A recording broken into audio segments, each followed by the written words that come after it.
In the dimly lit parlour of the Collins home at Hunsford Parsonage, Elizabeth Bennet faced Mr. Darcy, her mind reeling from the improbability of his proposal. His declaration was passionate, if poorly phrased, underscoring his ardent admiration and love, but also his disdain for her lower connections. As she listened, Elizabeth's initial impulse was to reject him with the same indignation she felt during his speech. However, a different path unfolded before her, guided by a sudden, uncharacteristic pragmatism and a flicker of something deeper, a curiosity about the man behind the pride. "Mr. Darcy," Elizabeth began, her voice more composed than she felt, "this is all very sudden. Your regard for me is unexpected. I am aware of the disparity in our stations and the difficulties it presents, but I also see a man of principle before me." Darcy looked at her, astonishment clear on his face. "Then you accept me, Elizabeth?" "I believe," she said carefully, "that I could be brought to do so in time. If you will have me, understanding that my affection needs time to grow, and that I must see a change in the manner you view my family." Darcy's expression softened. "I am willing to do whatever it takes. I will strive to be worthy of you, Elizabeth." The engagement was met with a mixture of shock and bewilderment by all who heard of it. Jane Bennet received the news with worried tenderness, fearing for her sister's happiness, but hoping for the best. Mr. Bennet gave his consent with a sceptical raise of his eyebrows, and Mrs. Bennet's excitement was only slightly tempered by her continued misgivings about Mr. Darcy's character. Life at Pemberley began as a series of polite interactions and tentative explorations of shared interests. Elizabeth was quick to appreciate the beauty of the estate and the genuine respect the staff had for Darcy.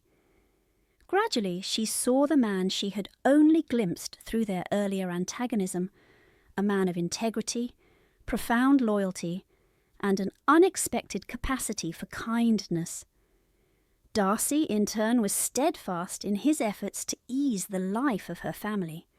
He extended an olive branch to the Bennets, aiding Mr. Bennet with the entail, and ensuring Lydia's indiscretion with Wickham led to a swift and discreet resolution, which he managed without the expectation of gratitude.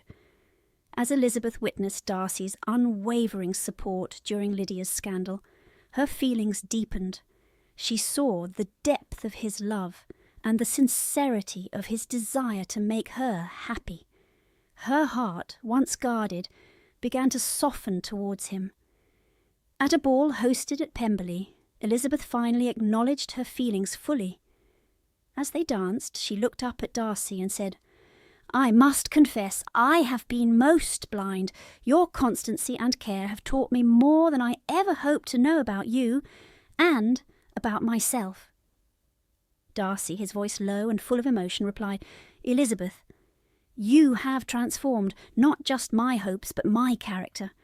I am yours, entirely and always." Their marriage was marked by mutual respect and a growing, profound love. Elizabeth's influence softened Darcy's pride, while his love gave her a confidence that shone in every aspect of her life. Jane and Bingley, happily settled nearby, often visited, and the two sisters delighted in their shared happiness. The Darcys became a unifying force within their families and society. Elizabeth's wit and Darcy's strength created a partnership that endured through trials and celebrations alike. In the years that followed, Pemberley was filled with the laughter of children, the warmth of friends, and the quiet, steadfast love between Elizabeth and Darcy. They often walked the grounds together, her hand resting lightly on his arm, both reflecting on the strange journey that brought them to such an unexpected but deeply cherished life.